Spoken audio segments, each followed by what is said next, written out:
Bows, TKOs, yeah. Bows, TKOs, we got bows, TKOs, yeah. Bows, TKOs, we got bows, TKOs, yeah. Bows, TKOs. Bows and TKOs, episode 3, coming at you on this beautiful Thursday morning in the Valley. And we have one hell of a show, recapping UFC, PFL, Bellator, previewing the UFC Jacksonville card happening early on Saturday, especially for those of us on the West Coast. And we're going to jump right in. But before we do, we're going to talk the one and only sponsor here at Bows and TKOs, and that is Fueled Supplements. So summer is here, solstice was last night. That means less clothing and bathing suit days on the water. Summertime will be here before you know it, so get your summertime shine with Fueled Supplements, advanced thermogenic and feel-good formula, Showtime. Now, Showtime contains the only 2 clinically tested and patented ingredients scientifically proven to enhance thermogenesis. So besides fat burning, Showtime also increases energy, boosts mood, provides a sense of euphoria, suppresses appetite, enhances mental clarity, focus, and concentration. So for optimal results, stack with counterattack. Get yours exclusively at fueledsupplements.com. Again, you're getting ready to really dial in the figure, trying to get some supplements, support small business. Go to fueledsupplements.com. Use my promotion code BUCKETS for 15% off. That's BUCKETS. Now it's Thursday. Did one early last week, right before I went to Dallas. Got to go to Dallas to watch my Angels play the Rangers. They ended up winning the series 3-1, which is important because now they are in a wild card spot. They are second in their division behind the leading Rangers. And they went 1-1 the days I was there. They got a win when Shohei Ohtani was on the mound, hit a home run. Really awesome experience. Brand new ballpark, amazing ballpark. My colleague had company seats. And for the premium seats down first base, third base, and behind home plate, they have it lowered like some basketball courts where we're sitting at our like bar top seats and the field's right here. So you get eye level to the field. It's a really cool experience. Really open stadium. They don't have the concrete and the plastic where the 300 levels are. It's all open. So you get up through home plate, walk over. Really good food. Texas Live, that entertainment joint they have outside that for Cowboys and Rangers games. Just an awesome experience, man. I will say, living in the desert, how dry it is. The humidity was like a hit in the face in summertime. But I've always enjoyed Dallas, had a good time, got some good foods, some good experiences, got a Halos win. Can't ask for much more than that. And I'm getting ready to gear up to get to Seattle here soon for my 31st birthday for All-Star Baseball weekend. Catch my first All-Star game and home run derby. Fingers crossed Shohei Ohtani is performing in that. But regardless, I know we're not tuning in for the baseball talk and what I did this weekend. We're tuning in for that MMA action, and we have a lot of amazing fights that have been booked this past week, especially for UFC 292 that's happening in August in Boston. They're really developing that card. We have Andrea Lee versus Natalia Silva, UFC 292. That's a high-quality matchup, a step up in competition for Natalia. We have Jeff Neal, Ian Gary, UFC 292. The future really gets to show off against another step up in opponents. A quick turnaround. We got Marlon Chito Vera taking on Henry Triple C Cejudo for UFC 292. The winner of that wanting to probably take place for a potential interim title, as Aljamain Sterling has confirmed he is moving up to 145 pounds, the featherweight division, after the fight with Sugar Sean O'Malley. We also have, there was one more booked on 292. Oh, Rob Font versus Song Yadong. Banger. Bantamweight division is showing out for UFC 292. That is a big time fight. We have Shavkat Rakhmonov and Bilal Muhammad targeted for October. Not official, But Marlon Vera and Henry Cejudo was targeted just a couple days ago. There is some concern about injury. There's been concern about injury with the Aljamain fight as well. UFC tends to announce these fights before they're written and official, kind of force the fighters' hands. So we'll see what happens with that, but hopefully these fights show down. Another awesome bantamweight fight, Corey Sandhagen coming to social media and saying, why did I take this fight? Because I'm a motherfucking badass. He's a company man. Corey Sandhagen is fighting Umar Nurmagomedov August 5th in a huge bantamweight showdown. And Max Holloway getting the fight he asked for, calling his shot, shooters shoot. He's getting a legacy fight against the Korean Zombie August 26th in Singapore. So Nashville has been confirmed for the fight night. We also have the fight in Singapore confirmed 8/26. And also a major heavyweight fight. Cyril Gane in his home city in Paris, taking on Sergey Spivak September 2nd. Short notice fill-in fight that we'll be breaking down for this weekend. Cody Brundage is taking on Cedricus Dumas. August 5th, we also have Sean Woodson versus Steve Garcia Jr.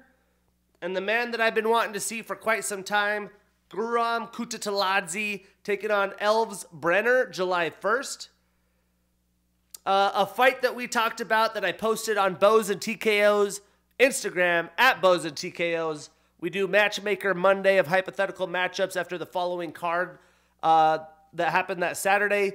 I said, you want to put a stylistic fucking, what would I say, superstar showdown?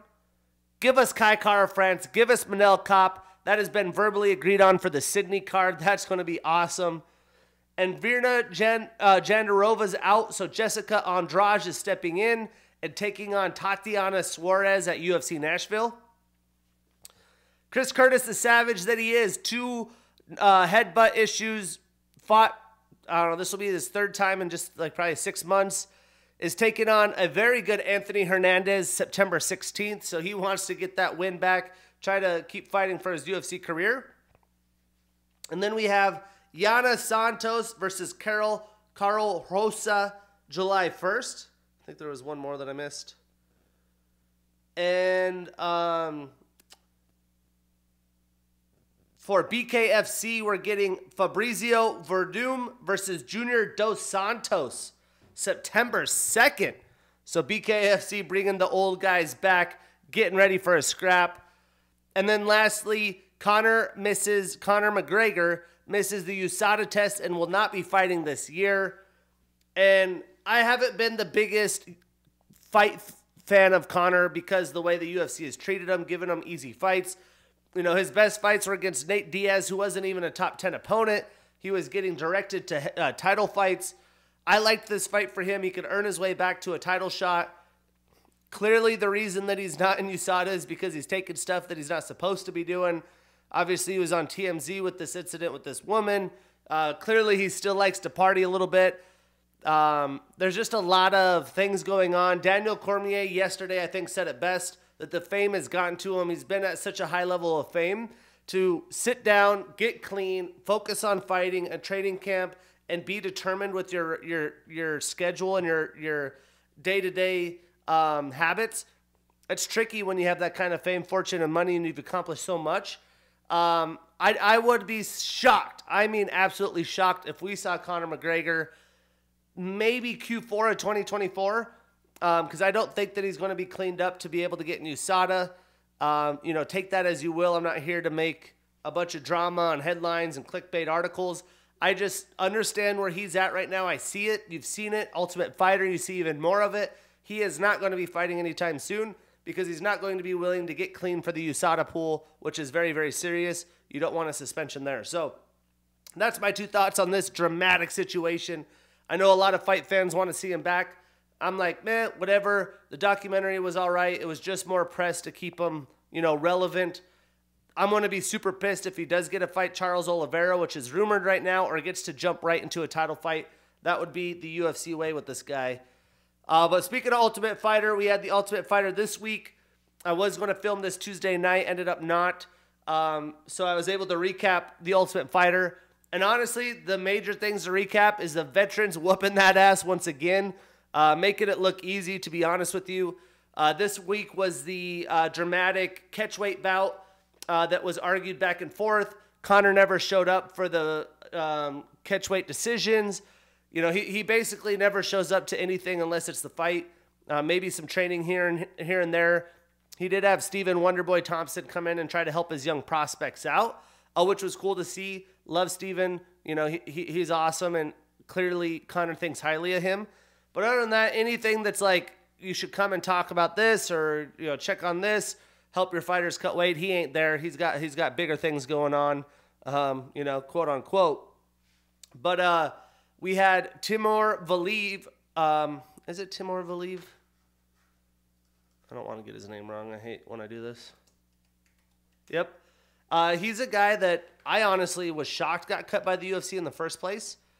Coming in from the PFL, he was a World Series of Fighting, went into the PFL, beat Martin Day, beat Rayoni Barcelos, fight of the night, lost to an undefeated Jack Shore and got cut. So that was kind of a weird situation, although the bantamweight division is very, very deep. I was shocked that he got cut from the UFC. His opponent had a cold sore, which is pretty wild to think that you know, would stop the fight. They were kind of scrambling to figure out what to do. They kept the fight together, had it happen the next week. And, you know, Timur already cut weight. So, as you know, cutting weight's just a brutal beast in itself.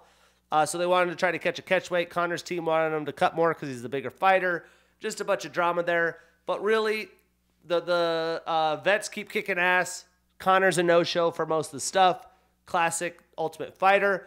And he is 0-4 with the prospects. You know things are going to get heated, and finally we're probably about to see the moment where he shoves your boy Michael Chandler. And you know Michael Chandler's worked so hard for this fight, willing to do the Ultimate Fighter. He's a company man, does what he needs to do, and he is probably 90% most likely not going to be able to fight Conor, which he's worked so hard for. Super big bummer for him. Now we have Eddie Alvarez talking about the trilogy fight, which I don't really see how that's going to happen, as Eddie's been in BKFC and other promotions, won championship. I don't know if Michael wants to do that. He's still a top-tier lightweight. There's better bouts out there for him, but it's got to be brutal for him, the work he's put in. He even posted on Instagram yesterday, USADA came to his door the day that Conor had missed his test, so how ironic is that? But you got to feel for the guy a little bit. But besides that, really the story around this week in MMA, not just UFC, is it was a pretty light UFC fight night card when it comes to big names. The main event had big names, but for most UFC or MMA fans, they probably don't know a lot of these fighters. It was very Dana White Contender Series heavy. A lot of those alums that have recently won, which I like. I talked about this. The Contender Series guys, they're coming from small promotions. It's good to have them fight in some Apex fights. The small arena with not so many fans before you bring them to the big stardom, sold-out arenas and put them on the biggest stage in the world. And Bellator had some of their best names. Yoel Romero probably sells the best ex-UFC fighter, although he's not the best fighter. He sells better than Vadim Nemkov. Not a lot of people know who that is, although he's probably the best Bellator fighter. You had Sergio Pettis, Pitbull fighting, and the PFL. Not a lot of stacked names, but it was an opportunity for these promotions, for a diehard fan like myself, to try to win me over. Like, oh man, this product's so great. And for me, coming from a journalism background, what's great about the UFC isn't just the fight quality. Although the fighter quality is much higher in my opinion, we're talking like NFL to XFL to USFL shit in my opinion. But the big thing is the television production, the play-by-play, the analysts, just the whole fucking production, the walkouts, the way everything is set up to make this an experience, make it a show. The UFC is so much arms and legs better. And I thought Bellator would show out with the names that they had. I would say UFC still had the best fights, the best quality product this weekend. Then I would go Bellator, then I'd go PFL. And it's funny that, you know, Bellator is for sale. There's a few different potential buyers in line, the PFL being one of them. But Dana White has talked about the PFL not profiting very much, so how they're going to buy a behemoth in Bellator, I'm not too sure. But I really do think the top-level quality in Bellator is a lot better than the PFL. And a lot of the more relevant names in the PFL are ex-UFC guys.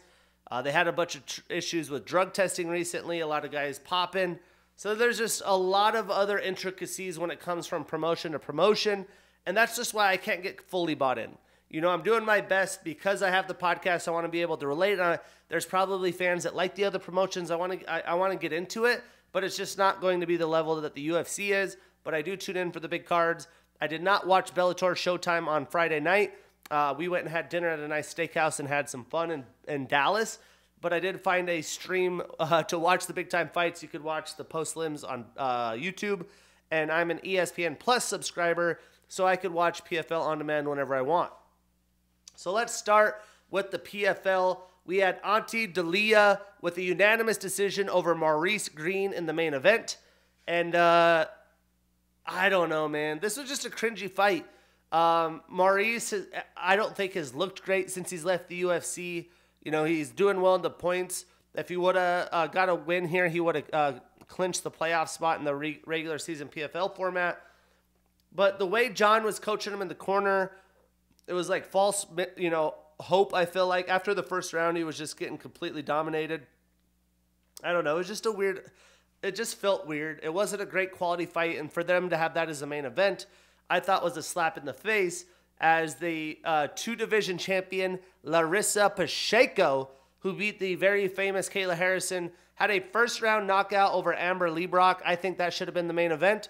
And clearly, she proved that she should have been as well. A great performance by her. She's usually a grappling heavy, grinded out type fighter. Gets a first round knockout. Big ups for her.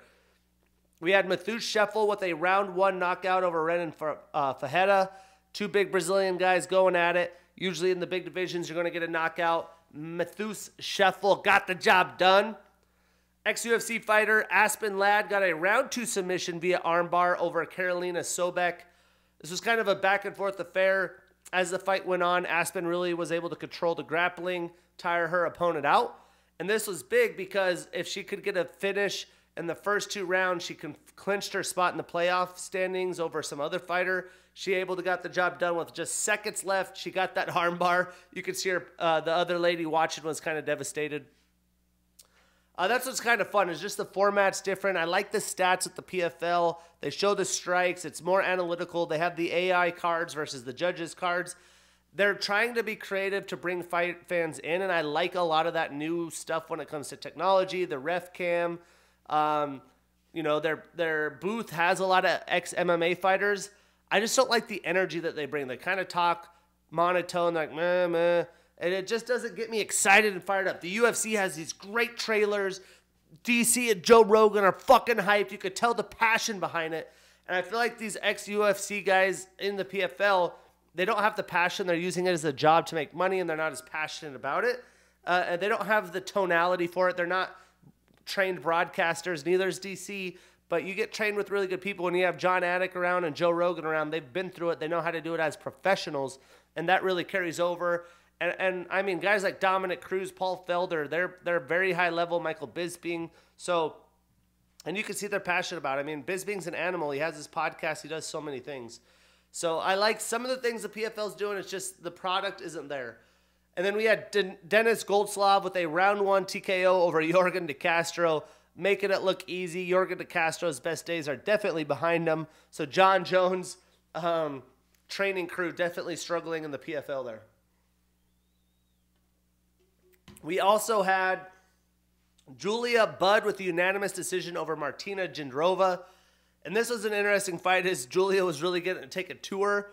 The first round, slower striker, getting outstruck. But she got a takedown in the second round, was able to grind Jindrova out for rounds 2 and 3. You could say it was a pretty close decision.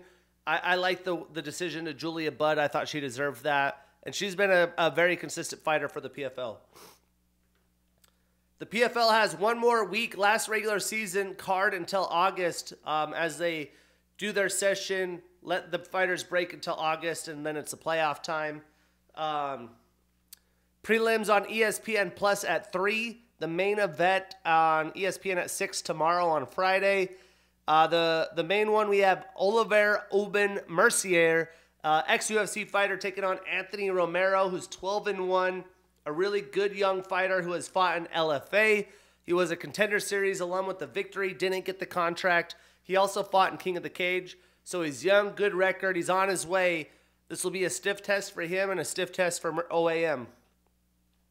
We have Sadabu C taking on Shane Mitchell. High quality fight. Sadabu's looking good.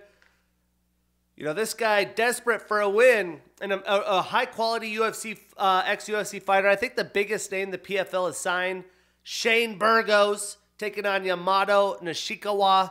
That's going to be a big time fight. Let's see if Shane can pull through. We got Magomed Karimov taking on David Zawada. Magomed Olatov, who looked good recently, taking on Naib Lopez. And then Clay Collard taking on potentially Stevie Ray in his last MMA fight before retirement. So some quality fights for the PFL this weekend. But let's talk about the other promotion that I thought, you know, comes second in the rankings and has another good card coming up in the end of July. Bellator 297. The main event actually was pretty quality. You never know with Romero fights if it's going to be nothing or something. Well, Vadim Nemkov made it be something. He had the unanimous decision over Yoel Romero. But if you know Yoel, I mean, the guy's old, right? He looks like a fucking character that should be in Mortal Kombat. The guy is shredded. He's 46 years old. A young 46. His birthday was in April. And in of course of a 5-round fight, he's conserving his energy. And once or twice around, he'll make big explosions where he'll travel 6 feet with some big combos. He knows if he can catch you, he's knocking the lights out. Well, he got, I think 2 rounds, like round 3 and round 5. He caught Vadim, was able to even get on top of him with ground and pound. But it happened so late in the round. When he was on top getting some ground and pound, the bell would ring, you know, start of the next round. But it made the fight interesting. He was like, oh, shit. Because if he beats Vadim Nemkov, I mean, that's just wild. I think Vadim Nemkov, I've talked about this multiple times. I don't think I've talked about it on Bows and TKOs, though. Is that if I could pick one fighter from another promotion that could potentially win a title in the UFC, Vadim Nemkov is right there. And he showcased a lot of his ability in this fight, how to push the pace, the brilliant jabs and combos that he has. But anyone could get caught by Yoel. Obviously, he got touched up a couple times, but was able to withstand them and really dominated the fight. But it made for a fun enough fight for the fans. You could hear the energy in the arena. And the best fight of the night, Sergio Pettis with a unanimous decision over Patricio Pitbull. And this is Pitbull cutting, I think this is the 3rd weight class he's fought in Bellator. Just didn't have the output that we're used to seeing with Pitbull. And I think that has to do with the weight cut. Sergio was able to make this his style of fight. He was able to pick him apart, although Patricio did have some moments over the course of 5 rounds. He just wasn't as explosive and powerful as we're used to seeing when he's in the bigger weight classes. And this reminded me a lot of like TJ Dillashaw trying to get to flyweight. Not quite as dramatic, but it just was, you know, was a shadow of himself. I mean, he looked like he was going to die. That's the whole EPO thing. But, dude, Sergio Pettis is a dog. He has some unorthodox style to him. Really good boxing. Will bring the leg kicks in. And this was just a fun fight to watch. Back and forth for quite a bit of the fight. But clearly Sergio Pettis got the decision victory. And I thought the funniest thing was Sergio talking about online that, you know, he thinks very highly of Patricio. He's one of the best Bellator fighters of all time. And he did not think he would win that fight. But again, I think a lot of the weight cut things he did not consider. And it's just funny how the mentality of a fighter sometimes can be like that, but you can still pull it through.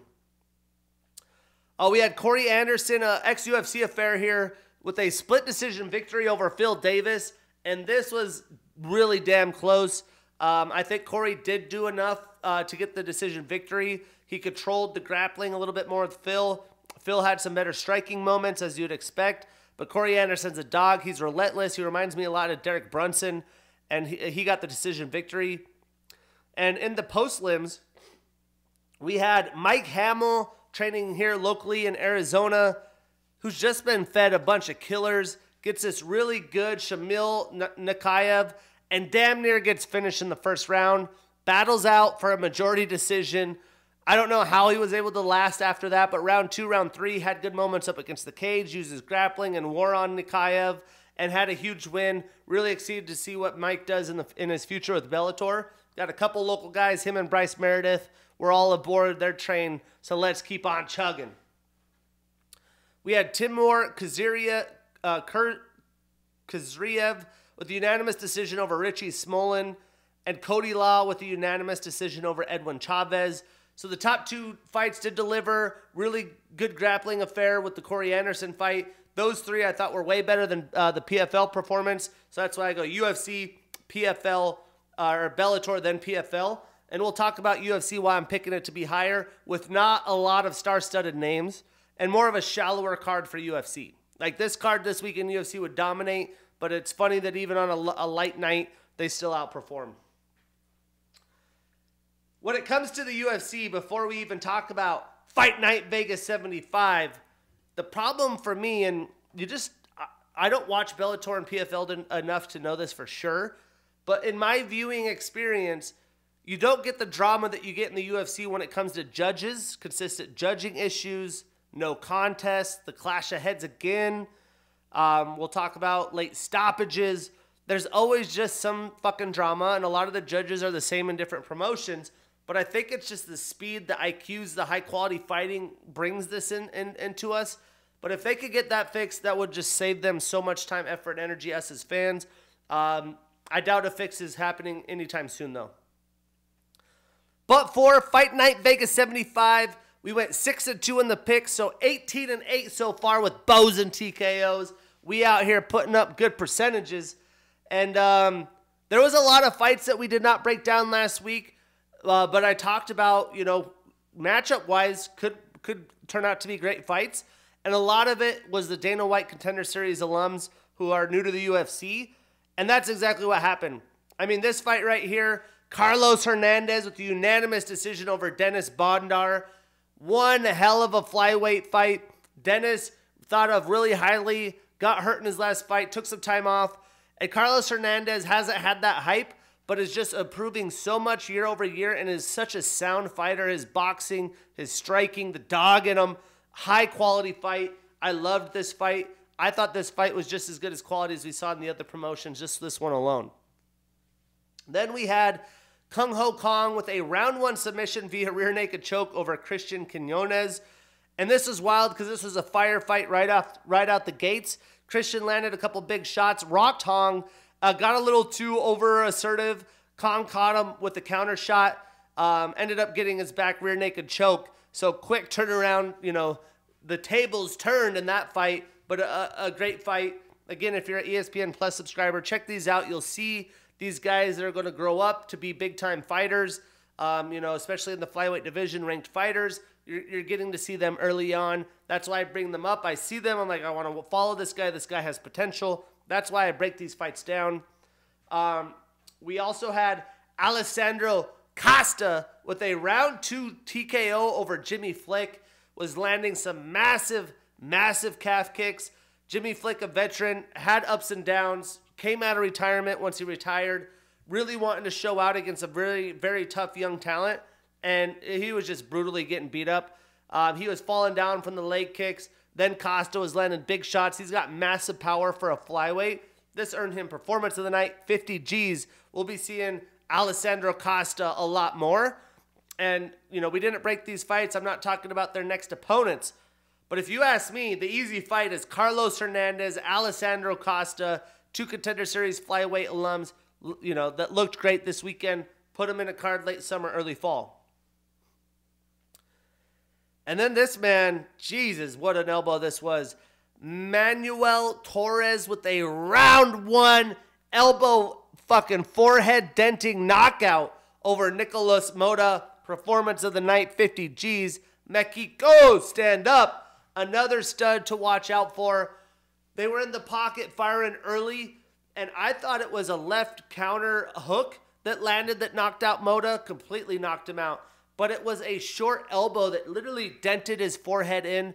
I think it was Paul Felder and crew were like, that might be one of the nastiest elbows I've ever seen land, and that is facts, dude. This was nasty. This goes up there in top 5 elbows. I mean, we're bows and TKOs. Maybe we'll have a little theme every year. What are the best bows? Because this one's up there. I would say it ranks top 3 with Yair Rodriguez's up elbow finish against the Korean Zombie. That's got to be number 1. But this is up there, man. And what a performance by Manuel Torres. He's going to be a problem. We also had Pat Sabatini with a round 2 submission via arm triangle choke. Great submission there. Was in a firefight early, made it his fight, grinded down his opponent.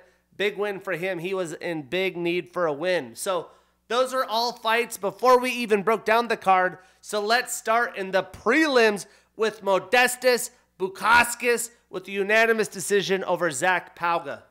This fight pretty much played out the way I expected it. Pauga is going to come in not quite as technical and clean of a striker as Bukauskas, and would be aggressive early. But Bukauskas, over the course of 3 rounds, is going to land more strikes, uses kickboxing, his length advantage. And it was one heck of a scrap. It was a great scrap to start early in the prelims. I think Modestas definitely a little bit underrated right now, and I think he showed what he can do. Although Zach did land technically more strikes, a lot of these were kind of pity-patty strikes up against the cage, things of that nature. When we look at the statistics, Zach landed 72 total strikes, 67 of those significant with a takedown, 1 takedown in 5 attempts, so definitely not his strength by any means. Compared to Modestas' 62 total strikes, 56 of those significant. So Modestas extends his winning streak to 4. Overall, he's 3-3 in the UFC. He was in and out of the UFC, so 2 stints. And Zach starts a new losing streak and moves to 1-2 in the UFC. I would love to see Modestas take on Nikolai Negumereanu next. I think that would be a fantastic matchup. And for Zach, he could fight Ihor Potieria, and that's going to be a must-win battle for both of those guys. And I obviously picked Modestas, so got that right. This one, I should have got another dub. Does it count on the record? But Dan Argueta, man, coming out aggressive, putting on a grappling submission clinic, but gets a no contest against Ronnie Lawrence because he was in a deep guillotine, had been battling different guillotine attempts, full guard, on back, side control guillotine, and was damn near about to get to put to sleep, had his hand up getting ready to tap. And the judge wasn't sure if he was out, grabbed his hand, and he pulled it back, and he thought that was a tap. Real tough situation here, especially with both fighters getting no contest. Dan deserved that win. He doesn't get it. A guy that's in not desperate need for a win, but young in his career, really could use a win on a record. So terrible tap call by the judge. There's always some judging issues in the UFC, it seems to be. And this started the card. So, in my mind, I'm like trying to honestly compare the UFC product on this card compared to Bellator PFL. This is one of the first tastes in my mouth. I'm like, oh man, here we go. And not a lot from the stat side. Dan landed 12 total and 4 significant strikes with the takedown and reversal. And Ronnie only had 2 total and 1 significant strike. So Dan doesn't get to extend his winning streak. Damn shame. Put all the work in, cut the weight, showed out, doesn't get the dub. He stays at 1-1 in the UFC. And Ronnie stays at 3-1 in the UFC. That would have been a massive win for Dan. I really like Dan in The Ultimate Fighter. I thought as young as he is, he showed a lot of potential, and he definitely showed out in this fight. So next, I would love to see him take a little bit of a step up. He could square up with Julio Arce, who is supposed to fight Cody Garbrandt, and then give me Ronnie and Miles Johns. That would be a good matchup here. And a lot of those other fights that we talked about in the Contender Series were in the prelims. So we're jumping right into the main card. What a fight this was. A fight I did get wrong. Not too mad about it. Nicholas Dalby with the unanimous decision over Muslim Salikov. And, dude, Muslim's striking is smooth. His head movement, for an older guy who hasn't had a ton of UFC fights, had fought, I believe, some kickboxing or a lot of Sambo fights. And he was taking it to Dalby round 1, man. He's just so slick. His head movement, his timing. He had faster hands than Dalby. But Dalby's looking big, boy. He's getting thicker and thicker. And round 2, clearly his team was like, hey, we can't just stand here and go tit for tat with this guy. Put him up against the cage. Use your size to your advantage. Look to wear on this guy and make it ugly. And that's exactly what the next 2 rounds looked like. And Muslim was just getting worn out, man. I mean, Dalby's a little bit younger, older 30s, but a little bit younger, and had the better cardio tank and just wore Salikov out. Salikov had some moments at the beginning of round 3, round 2 to try to, make some stuff happen, but Dalby was all over it. And Dalby's on quite the winning streak, man. He's putting some stuff together. He's fought a lot of high-quality opponents. But this has got to be, I mean, let's double check here. This might be the best win that he's had. Salikov's slick, man. People don't give this guy a lot of credit. He's a problem. If it's just a straight striking affair, he's going to be tough.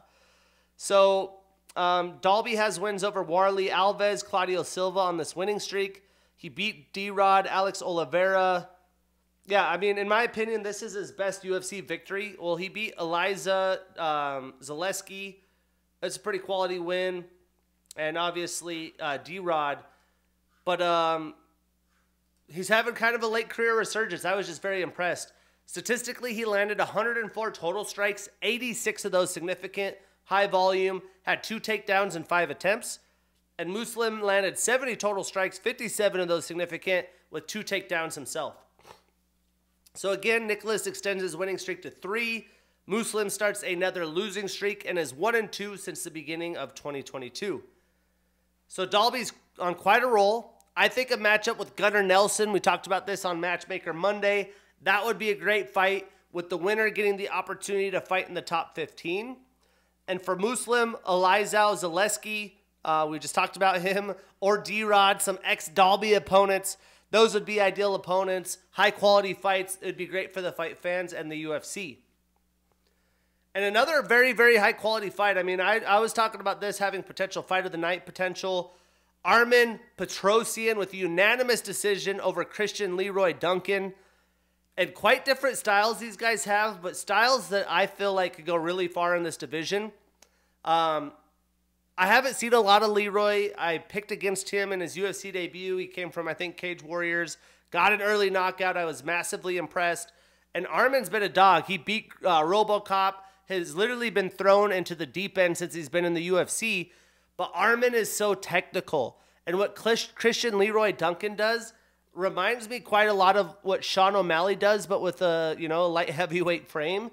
And he just does non-technical strikes, very loopy, coming at you from different angles, closes distance really well with very powerful strikes, a lot of energy-stricken strikes, where Armen's just a technical kickboxer. He outclassed Christian with his boxing and pace, and because Christian has those big combos that cover so much ground, Armen was in the box, the phone booth the whole time, piecing him up and not letting him get going. It's hard to fire off strikes when you have a guy in your face for 3 rounds, and that's exactly what Armen Petrosyan did. And what a fucking performance by him. I feel like he doesn't get enough clout. Both of these guys, put them on your radar. They're still somewhat young in the division. I feel like both of these guys are major, major problems. And I apologize. I believe I said lightweight, right? Light heavyweight.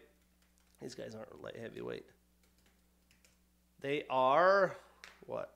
Middleweight. So, excuse me. And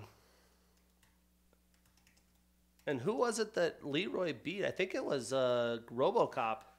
That I was like, oh, sheesh. Dusko Tavorovich, although it was a knee injury, he was all over him early, and he did come from Cage Warriors. So I was massively impressed with both of these guys. But Armen put up on a high-level pace, and he felt some of those shots early from Christian, because Christian's definitely a round 1 guy.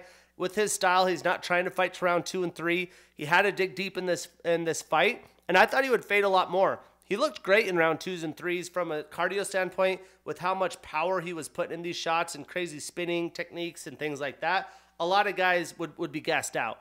Statistically, Armen landed 111 total strikes, 89 significant, and he had a takedown in 2 attempts. CLD landed 73 total strikes, 59 of those significant, and was 0 for 3 in takedown attempts. A lot of that was just to mix things up. This guy is not a grappler by any means. That's going to be his biggest problem, is fighting in the middleweight division where there's some high-quality grapplers. So Armen extends his winning streak to 2. He is a very impressive 4-1 in the UFC. A Christian starts a new losing streak. He's 1-1 in the UFC since his Cage Warriors days. So Armen, I think he matches up well against anyone in the division. Again, these guys are going to be problems. Watch out. Keep them on the radar. A lot of the division's booked up right now, which also isn't good for him turning things around quickly. I don't know if that's really his goal, but I would love to see him take on Phil Hawes or Edmund Shabazian. I doubt those guys want to fight Arman, so I doubt it happens, but those would be fantastic stylistic matchups and a great measuring stick for Petrosian. And the middleweight division, I mean, this one's deep with like hard hitters. You got these guys, you know, around the 20th part in the rankings, and you know, a close loss by CLD that would put him up in position with someone like Punahele Soriano, who just pulled out due to injury, so it'd be some time, or Julian Marquez. And again, those guys are hard hitters. This division has some big boys with some hard hitters. Anyone could finish anyone on any given night, and that's what's tough about climbing the ranks in the middleweight division. But this was an amazing fight. I thought it deserved performance of the night or something. They didn't get it, but huge win for Petrosian as he keeps on trucking. And this fight actually ended up being a lot better than I expected. Arman Sarukian with a round 3 TKO over Joaquim Silva. And I think Arman was like a minus 1,000 Vegas favorite. I thought he was going to take him down, get an easy ground and pound knockout or a knockout in round 1 or 2. But Joaquim, this is a career-defining moment. A guy that really doesn't deserve to fight in the top 15, let alone the top 10, came out swinging with some big shots and landed and had Arman rocked in the first round. And I was like, oh my goodness, could you imagine if Silva knocked out Arman? How wild would that be? But Arman just showed what else he has to his game. He gets caught. He gets the cobwebs cleared up. He stays composed. He finishes through the fight, gets in round 2, makes it his style of fight, gets on top in round 3, gets a beautiful TKO finish. That image of him on top was pretty badass. I think he was doing this or something, or I don't remember, some symbol with his hands. But Arman just shows how deep his skill set is. At such a young age, he's fought high-quality opponents. His UFC debut, he lost to Islam Makhachev, but probably is one of Islam's more tougher fights besides Volkanovski. And statistically, he showed out. Arman landed 134 total and 80 significant strikes with 4 takedowns and 5 attempts, compared to Joaquim's 77 total and 23 significant strikes. So Arman extends his winning streak to 2. He is 7-2 in the UFC. I think he should be 8-1. And because of the fight against Gamrot, I thought he won, but he's 7-2. He stays at number 8 in the rankings. Doesn't deserve to move up when he fights a guy and that's like ranked 30th. Silva starts a new losing streak and moves to 1-3 since the beginning of 2019. Tough stretch for him.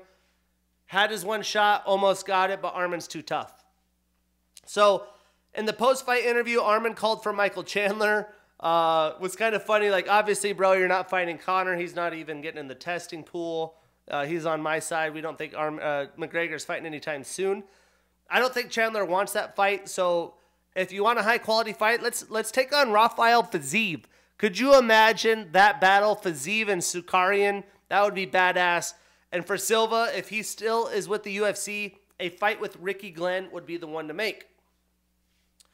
What sets us up for the main event, Jared the Killa Gorilla Cannonier with a unanimous decision over Marvin Vettori, deservedly so, fight of the night. Jared Cannonier, the 3-division monster, the stacked motherfucker, now putting out volume and looking to get back up into a title shot, and he be a dog. Marvin Vettori's a dog. He's just getting 30 years old, entering his prime, and I thought he would be too much for Jared, and that was not the case. Although Marvin did start hot, put Jared in a bad spot, and much like Arman, Jared somehow was able to stay on his feet, get through the round, and then turn the tables after round 1. Jared Cannonier not only showed out, he broke records, which we'll break down in a second. But man, when you have Jared Cannonier putting out the volume that he did in this fight, he could really beat anyone in this division. And the way he showed out makes me wonder if he did move up to light heavyweight, how much of a problem with that size and frame would he be? I know he struggled in light heavyweight, but this was years ago. He's a lot better fighter in my opinion now. With the logjam at middleweight, does he think about going to light heavyweight at this point in his career, not having to cut as hard? I mean, there's got to be some situation there because the way we look at it, we already have the number one contender fight, the Whitaker fight. The winner of that will fight Izzy. Izzy probably is going to win, you know. Maybe if Whitaker wins, he could fight, but he's already fought Whitaker. He's already fought Izzy. It could be a year and a half and maybe more for him to get a true title shot, and if he's just going to sit there, you know, that's not good for him. So it's just like, you know, if I'm Jared Cannonier, I'm thinking about moving up to light heavyweight. You know, how many fights would you have to earn to get a title shot? That would come into consideration. Is there some good young fighters in light heavyweight that are scratching and clawing for a title shot, including Alex Picheta, who I will see fight in Salt Lake City against Jan, the Polish Power, Blachowicz. So lots of drama when it comes for him, but you want to talk about putting your A-plus performance out there. The Killa Gorilla got the job done. And I was just so impressed, man. Not only, you know, is he a sound fighter, but he put some power on those shots. And he was able to do that with volume through 5 rounds, which I did not think he could do. I saw him in person fight against Israel Adesanya, where he didn't put that output in. He looked a lot more tired. So I'm assuming him and the MMA lab team just, you know, he talked about wanting more output. They're like, dude, you're going to have to get in some crazy shape. We're going to have to do X, Y, and Z to do so. And he did. I think he could mix in some leg kicks a little bit more. Him and Marvin did trade some leg kicks for some moments. But he just really outclassed a very, very good Marvin Vettori. And there's not many people in the planet that can do that, including, you know, Izzy didn't make him look like that. I mean, Marvin's taken some beatings. We know how durable both of these guys are, but I did not expect this kind of performance. And I'm a big Killa Gorilla fan. He's really been showing out. He trained in Alaska doing not the minor league promotion, whatever you want to call it, the promotion moving up, the Alaskan Fighting League. He trained BJJ out there with a kid I used to wrestle with that was looking to be a pro fighter till he had a motorcycle accident. And I heard about him a long time ago when he was still fighting at heavyweight, I think. Now he's close. You know, Sean O'Malley, the Timbo Shuka Show, had him on a long time ago. And I've been watching him develop through his career. And I love to see this. It's hard to put your poker chips on a guy that's been through so much, has taken so many shots, has come short this many times, and is as old as Jared is. But, dude, he is the best version of himself that we're seeing right now, and he's only getting better. And he's got such a good mindset. He's not a guy that's, you know, getting distracted. He has his family life. He trains, eats, sleep on repeat. And I'm just really interested to see what's next. I hope he just doesn't get screwed up by the logjam in the middleweight division. Now, we break down the stats. Marvin did well. He had 154 total strikes, 153 of those significant with a takedown. Jared landed 257 total strikes, 241 significant for the all-time record in the division, and he had 4 takedowns in 6 attempts. Talk about a good night in the office. Golly! So Jared now extends his winning streak to 2. He is 3-1 since the beginning of 2022. And Marvin starts a new losing streak, is 1-2 since the beginning of 2022. We won't see him with a record like that very often. But when it comes to next, I mean, again, it's Whitaker versus Dricus du Plessis. You know, maybe he could get the loser of that fight, but does that really get him, if du Plessis loses, does he beat Dricus, depending on how he shows out against Robert and get a title fight? I doubt that's the case. You know, he already lost to Robert. He beat Sean Strickland and Derek Brunson, and Paulo Costa has a fight book. That's like the whole top 10. He seems adamant of not fighting unless it helps him get a title shot. I don't blame him, especially at his age. So I assume he just, you know, goes back to work, puts his working cap on, puts the fucking blue jeans on, and improves. Takes the time to improve. He's obviously been doing that. Let the division shake out a little bit, but I would consider a move to light heavyweight. I would love to see him do that. I think there's just too much potential there with the speed that he's learned, the quality of technical striking that he has. He's just so smooth with it. And for Marvin, I think he could fight DDP if he loses to Whitaker. If not, maybe Derek Brunson. That would be an ideal fight. They haven't fought yet. Coming off a loss, 1-2 in his last 3. But this night is all about Jared Cannonier. What a show. What a show. Talking about a show, we get a stacked little Fight Night Jacksonville card, getting the Florida people back in action. They love some fights. Early fights. We got prelims on ESPN at 8:30 Pacific and main card on ABC local television at 12 p.m. Pacific. In a fight we will not break down, Trevor Peek, the Contender Series alum, is fighting Victor Martinez. That's a high-quality fight worth turning into, and I'm sure we'll see something that we might talk about it next week. But we're going to start in the prelims, a short notice affair. We got Cody Brundage, the 29-year-old fighter with an 8-4 record, taking on Cedricus the Reaper Dumas, the 27-year-old fighter with a 7-1 record. Now, this is a short notice fill-in fight as Punahele Soriano had pulled out due to injury. So insert Cody Brundage. He's got a ton on the line. So does Cedricus, who is looking for some UFC Ws.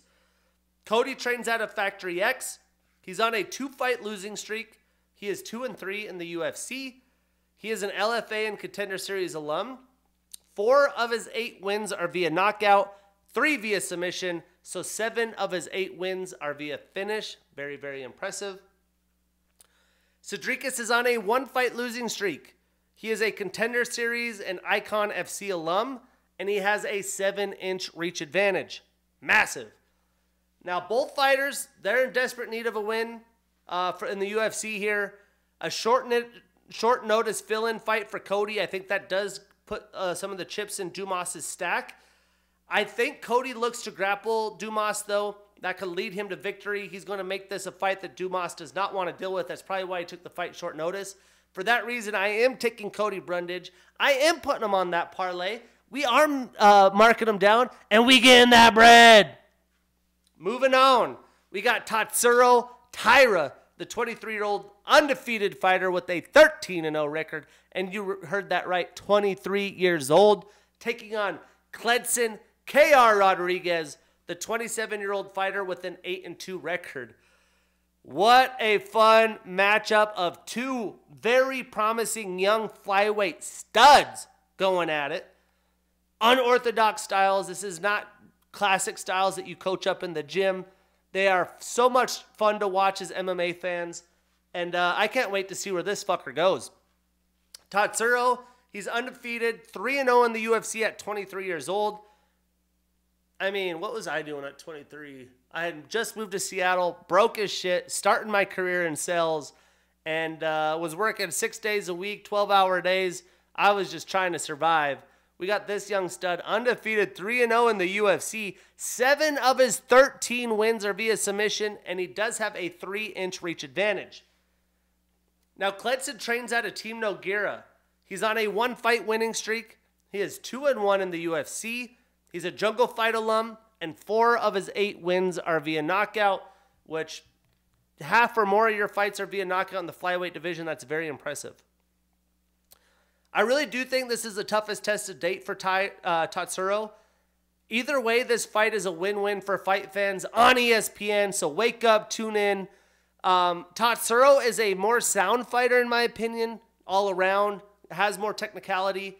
And plus, he's got the confidence. When you're undefeated at 23 years old, all that testosterone, you think you're unstoppable. And I'm sure his team just breeds that confidence out of him. I do think he's going to eke out a win here, keep his impressive resume going. I think we're going to see this everywhere. We're going to see wild strikes, someone get rocked. We're going to see it on the ground. We're going to see some submission attempts. Oh, there's a reversal back up against the cage. Now we're striking. It's going to be box office. I'm taking Tatsuro. I'm confident enough to put the young blood on that parlay. We marking that down, and we getting that bread. And we're staying in the flyweight division. We got Zhalgas Zhumagulov, the 34-year-old fighter with a 14-8 record, taking on Joshua the Fearless Van, 21 years old with a 7-1 record. We're just talking about Tatsuro. We got a guy making his debut at 21. Short notice, though. And the reason being is poor Zhalgas, man, no good luck. He's gone through so much. When you understand the fight game, how much comes to a fight, your paycheck's on the line. So imagine come to work each day. If you don't show up or your coworkers don't show up, you get half your pay, right? The pay's tough. Not only that, but you got to be in pristine shape. You got to cut weight. You got to go through all that mentality. He was supposed to fight in May. His opponent pulled out due to injury. So they gave him a short notice matchup the day of weigh-in. So he goes through all the work, gets to weigh in. Probably a lot of stress with the new opponent. He had a new game plan. He pulls out day of weigh-in, says the weight management issues, he can't fight. So now you're not getting paid. Hopefully the UFC did pay him. So he's like, hey, I want to keep fighting. I put all this work in. Gets a fight in June against Felipe Boons. He's out due to injury. Oh, man, all the shit Zalgas has to deal with. So then, very short notice, they give him a 21-year-old Joshua. His nickname's the Fearless. So he's coming in fearless with nothing to lose. An opportunity to show out on ESPN at 21 years old. Here we go. So Zalgas is a Fight Night Global alum and former champion. He's on a tough 3-fight losing streak, and he's 1-5 in the UFC, but has fought some of the best flyweight competition. 7 of his 14 wins are via knockout. He throws some power and some big shots for a flyweight. Now, Joshua is on a 5-fight winning streak. He's a Fury FC alum, and 5 of his 7 wins are via knockout. Got some power for the young blood. Again, so much on the line for Zalgas. He's just trying to fight. He's 1-5. He needs a win to stay in the UFC. I'm glad the matchmakers has understood his bad fortune, has done whatever it takes to get him an opponent, a fight day, an opportunity. But the Fearless, he looks like he's got a decent resume. I am taking Zalgas, but I will not put him on a parlay. And a really fun matchup. We get some good lady matchups, some badass women going and showing out this weekend. We got Tabitha Baby Shark Ricci, the 28-year-old fighter with an 8-1 record and the number 15 next to her name, taking on Jillian the Savage Robertson, 28 years old with a 12-7 record. Again, awesome matchup. 2 promising young women fighters, very well-rounded, good grapplers. Jillian, I mean, her resume in the UFC, it's going to be hard to beat when it comes to experience. She's fought a lot, through this point. She gets coached by Dean Thomas. She has it, her record's 12-7. She's had some ups and downs, but she's just now entering her prime. Showed out really well in her last fight. And both women are high-level grapplers. I think, though, in the striking department, Tabitha is going to have the speed and striking advantage, and that's really going to pay dividends in this fight. Now, Jillian has a BJJ and kickboxing background. She trains out of the Goat Shed Academy. She has a black belt in BJJ. She has the most finishes in UFC women's flyweight division history with 7. The most submission wins in UFC women's history was 7. So not just flyweight, but all of women's MMA. And the UFC, I should say. She is tied with Caitlin Chukagian for the most bouts in UFC women's flyweight division history at 13. She's only 28. She's an Ultimate Fighter alum. She's on a 2-fight winning streak and is 2-1 since the beginning of 2022. And 9 of her 12 wins are via submission. Now, Tabitha also has a black belt in BJJ, a black belt in Judo. She's on a 3-fight winning streak. She is 3-1 in the UFC. She is an LFA alum, and 3 of her 8 wins are via submission. This is really honestly going to be a very, very close fight. It could go either way, especially if, one girl lands on top, gets some grounded pound, or someone just sneaks in a submission attempt. I believe that both of these women have improved drastically and are close to reaching their full potential. But what I saw from the Baby Shark against Jessica Penne in March, I think it's going to be a little too much for Jillian. She's fought a little bit better competition. In a 3-round fight, I think it favors Tabitha versus a 5. I'm taking Baby Shark, but I am not putting her on a parlay. Man, these next couple scraps, boy, these are bangers. This is what you asked for. This is a loaded fight night card. We got Randy Rude Boy Brown, the 32-year-old fighter with a 16-5 record, taking on Wellington the Prodigy Turman, 26 years old with an 18-6 record. You want to talk about scraps? This is going to be a scrap. It's still crazy to think Wellington's only 26. All the shit he's done in the UFC. There's a ton on the line for this in this fight, as both men are looking to get the momentum rolling. If they want to be where they want to, if they want to get to where they want to be in the welterweight division, especially Randy at 32, Wellington with the ups and downs, you have to win here.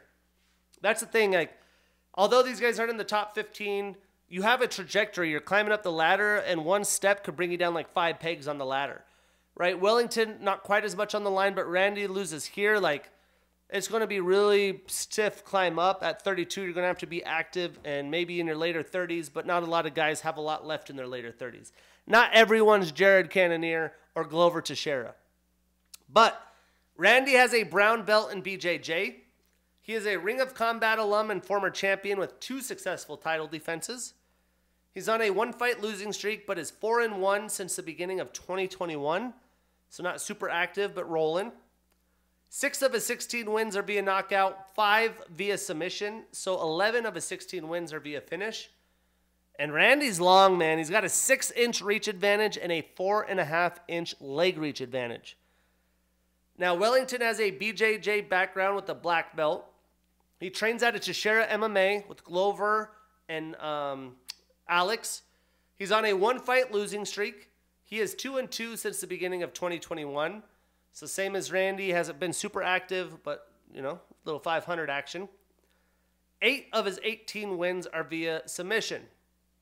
I think pretty highly of Wellington. He just has that dog in him. He trains in a small camp that's really going to push him to his limits. And he's so young, you know. A lot of the men, I don't consider their prime till 30 years old because it takes so much to get to the UFC. So I feel like the best days of Wellington are far ahead. This is a tough test, but I think he's going to hang well enough in the striking battle here. And Glover and him and team are going to give him such a good game plan to set up the way Glover's won his fights. Get Randy down, put him against the cage, which is, you know, visibly been an issue for Randy. But can he keep him down, right? Attempt some ground and pound, wear on him, throw some submission attempts in there. I think he's going to grind Randy down through 3 rounds. I bet you Randy wins round 1, looks good. But as long as he can get the takedowns, I'm sure that will happen. I'm taking Wellington, but I am not putting him on a parlay. Let's see, who's the favorite here? Wellington at plus 200. We ain't scared. We taking the dogs. They're coming to eat. Hoo, hoo. Speaking of dogs, we got some dogs right here, man. We got Neil, the Haitian sensation Magny, 35 years old with a 27-11 record and the number 11 next to his name, 38 pro fights. He's out there doing the thing. Taking on Phil Fresh Prince Rowe, the 32-year-old fighter with a 10-3 record. You want to talk about bangers? This is going to lead the way, man. I think this stylistic matchup is very similar to the fight we just broke down, except both of these men are in their primes. There's not as big of an age gap. Now, Neil has some accolades. He trains out of Elevation Fight Team. He has a brown belt in BJJ. He's tied for the most wins in a calendar year with 5. The most decision wins in UFC history with 13. The most wins in UFC welterweight history with 20. The most significant strikes landed in UFC welterweight history with 1,296. The most decision bouts in welterweight history with 15. The longest fight time in UFC welterweight history with over 5 hours and 58 minutes. He'll be pushing 6 hours in there, which is just insane to think about. Think about just all the wear and tear your body would take 6 hours of fighting. He has the second most bouts in UFC welterweight history with 29. He's on a 1-fight losing streak. He is 3-3 since the beginning of 2021. He's an Ultimate Fighter alum. He fights dogs. He ain't scared. But that's, you know, kind of what put him at a 3-3 record. Philip is on a 3-fight winning streak. The big challenge we're going to see with him tomorrow is he struggled to make weight in 3 of his fights, and like 3 of his recent fights. 6 of his 10 wins are via knockout, 4 via submission, so all 10 of his wins via finish. I think Neil's going to do what he does to a lot of men. I think he's going to break Rowe down over the course of 3 rounds, like we mentioned Turman doing in his fight. I think he's going to mix anything and everything. He's going to put a pace on Rowe that he's not ready to go. He's going to put him in the deep end, as they say. I'm going to drag you down. Neal's definitely struggled against some of the best in the division, but he needs a win here to get back on track. He has a chance to do it. Great stylistic matchup for him. I'm taking Neal Magny. I'm putting him on that parlay. We marking that ish down, and we getting that bread. And I believe he's the Vegas favorite. Yep, minus 160 right now.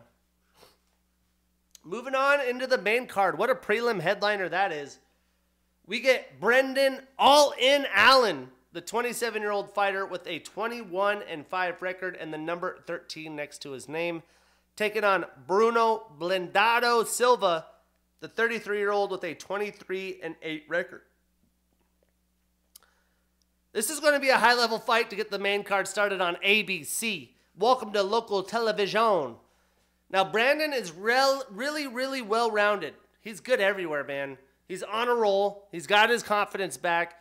He faces Bruno, who is in his prime and is a hard-hitting son of a gun.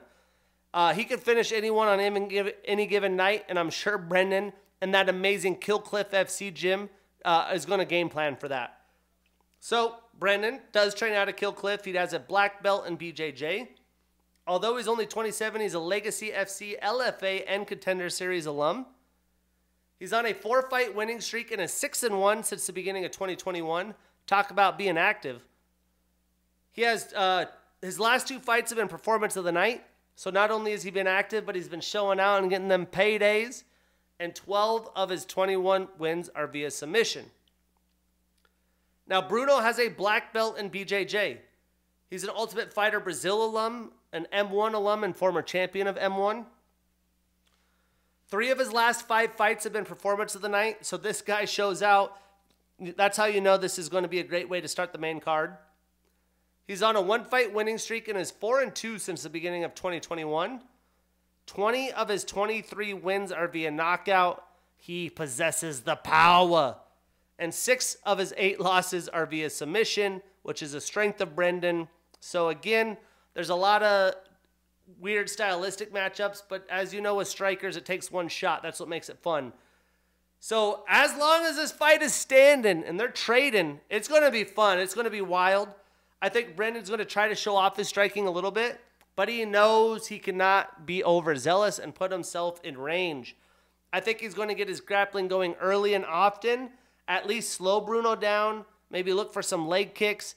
If he can slow down the power of Silva, he can have the fight go wherever he wants. And Bruno struggled with those calf kicks. I'm sure he's practicing that defense. He struggles once he gets down. He's a big body guy. He's a very muscular guy, which can gas you out in the grappling. But I'm really interested to see the game plan, how it unfolds. What a main event we have. I'm taking All-In Allen. I'm putting him on my parlay. We marking that ish down, and we getting that bread. I think Allen is the minus 175 favorite. And it's kind of interesting that these next 2 fights are as far as they are on the main card, but because it's going to be what people on local television that aren't MMA fans want to see, some fucking striking and some KOs. We got David, the Silent Assassin Onama, 29 years old with a 10-2 record, taking on Gabriel Mosquentino Santos, 26 years old with a 10-1 record. This is going to be a firefight. There's a reason it's on the main card. 2 young fighters looking to make a name for themselves. David trains out of Factory X. He's on a 1-fight losing streak. He is 2-2 in the UFC. 6 of his 10 wins are via knockout, 4 via submission, so 10 of his 10 wins via finish. And he even has a 4-inch reach advantage. Now, Gabriel is on a 1-fight losing streak, which was in his UFC debut. He is an LFA alum, and 4 of his 10 wins are via submission. The one thing here is Onama, we've seen him in deep waters against high-quality opponents. He just did that with Nate the Train Landwehr. That was a scrap, man. I think this is really going to benefit him, though. He's been out for 10 months and proven his craft. He needs to get that jab going, use his length, keep Gabriel at range. Gabriel showed he has some power himself. Set up some combinations. For that purpose, I'm taking Onama, but I am not putting him on a parlay. Moving on, we got the ex-football rugby player matchup. Austin Lane, the 35-year-old fighter with a 12-3 record, taking on Justin Badman Taffa, 29 years old with a 6-3 record. And I think the matchmaker set this fight up for the showing out party for Austin Lane, the former NFL defensive end who can scrap with a powerful striker in Justin Tafa. Austin was a DN drafted in the 5th round by the Jaguars. He did have short stints with the Chiefs, Lions, and Bears before retirement and entering MMA. He is a Dana White Contender Series alum. He fought in there twice. In his first attempt in 2018, he lost to other former NFL defensive end Greg Hardy, who was a problem for a minute. His chin went, and that's what it was. He is an Island Fights LFA and Fury FC alum. 11 of his 12 wins are via knockout. 3 of his 3 losses are via knockout. To knock out or be knocked out. He does have a 6-inch reach advantage and a 4-inch leg reach advantage. He has all the prototypical size, power, and speed. Can he put it together? Justin has a blue belt in BJJ. He is a former rugby player from the Melbourne Storm. He is on a 2-fight winning streak and is 3-3 in the UFC. And 6 of his 6 wins have been via knockout. If this goes all 3, my mind will be blown. Now, if Tafa can comfortably get in range, get Lane up against the cage, make this a dirty boxing affair, he's going to have a really good chance. He has more experience. I just don't think this is going to be the option for him. I think Lane's going to be attacking with his reach advantage, keep him at distance, big power shots, powerful combos. This could be a quick early knockout either way. I'm taking the former NFL player. I'm taking Austin Lane, but I am avoiding him on the parlay. And Austin Lane is a plus 150 dog. So we're putting some sprinkles on those dogs. Maybe a little underdog parlay action this weekend. And then this fight, man, this is going to be a fun fight in the women's division. We got Amanda Ribas, the 29-year-old fighter with a 12-3 record and the number 9 next to her name, taking on Macy, the future barber.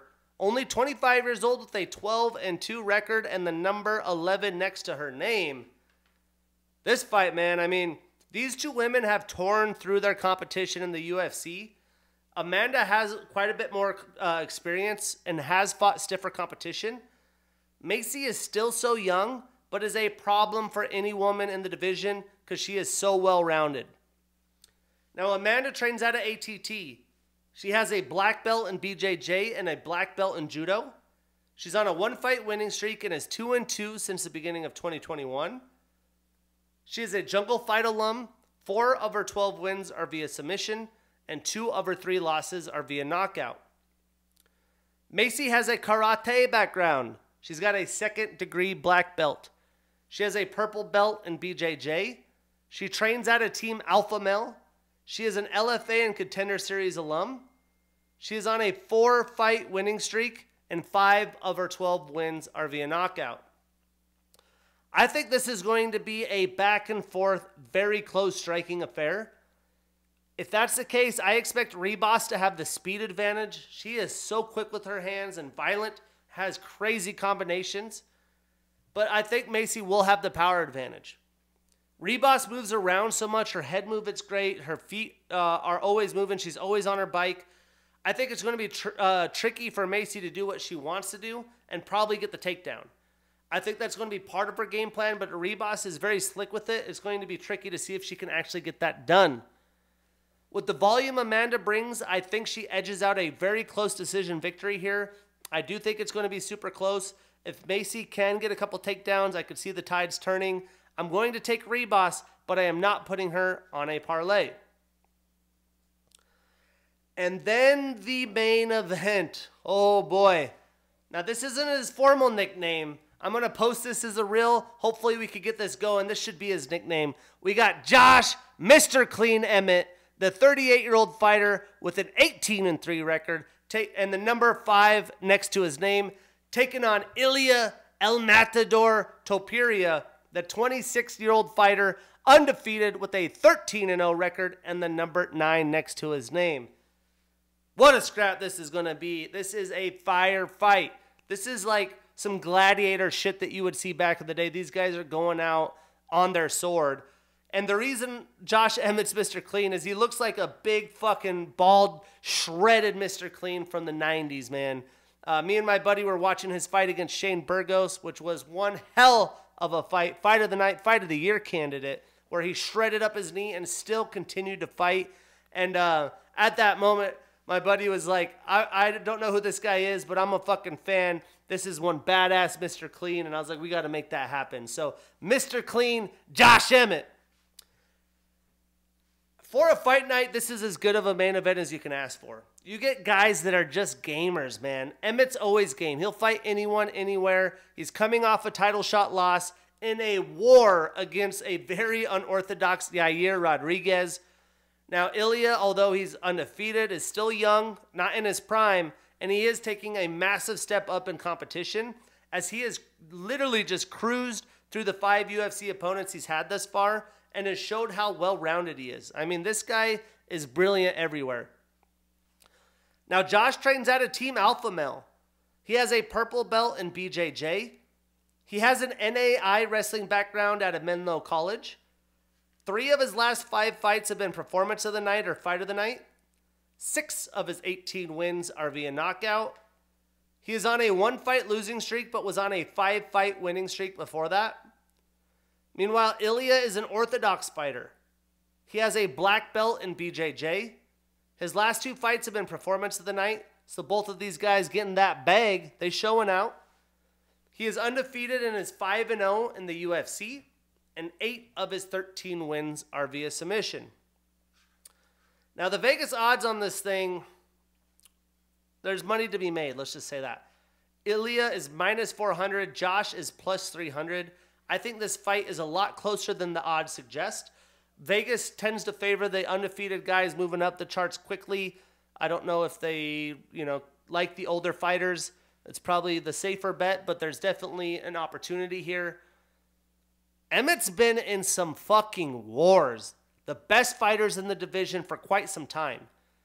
He outstruck Calvin Kattar in a split decision victory. Very, very impressive. He has traded with Dan Ige. 50K fucking Ige, man. Shane Burgos, Yair Rodriguez. He's been there. He's done that. He doesn't have anything to prove. Ilya may have the faster hands here, which is usually a big advantage. He possesses a lot of power, but so does Josh Emmett. Josh is going to be able to wrestle Ilya. I think he has the better traditional wrestling, like folk-style wrestling. But he is a black belt. He's got smooth in transitions. So I don't know if he looks to do that. You don't really want to fuck with Ilya when you got him down. It might be just to change things up, find a way to close range, use it as a tool. I'm a little worried about Josh and the damage that he's taken with all these wars. The knee thing, he looks to be recovered. He's as tough as they come. At age 38, there's a lot of the concerns I had of Jared Cannonier last week, and he completely shut down shop. So I'm changing it up a little bit. This is Josh's last chance to stay in the top of the division. He worked so long to get there. He doesn't want to lose that opportunity. I don't know if anyone wants it more than him. And sometimes these young guys can, their mindset's just a little too overconfident. You lose this fight if you're Mr. Clean. It's a massive uphill battle in this very, very good division. I think this is going to be a little bit of a learning lesson and humbling moment for Ilya. He has not gone very deep in his fights. He just went into the 3rd round once in 2020. Josh has fought now in back-to-back 5-rounders, although he didn't make it through the 5 rounds, but is durable. He's willing to trade shots. I like him in the long game. The longer this fight goes, the more I like Josh. For that reason, I'm taking Mr. Clean. We marking him down. We're not putting him on a parlay, but we putting him on the underdog parlay because there's money to be made. The dogs are coming to eat. Hoo, hoo. But what a card. Can't wait. Wake up Saturday morning. Get your coffee. Tune in. ESPN, local television on ABC. Now, next week we get another solid Apex card. For an Apex card, I'm not mad about it. A 4 p.m. main card start on ESPN. Summertime, the UFC is dominating ESPN. We get this one headlined by Sean Strickland and Abus Magomedov, a big testing stick for Magomedov, and Sean Strickland looking to get back on track. That's episode 3. I'm your host, Shane Gillette. See you next week.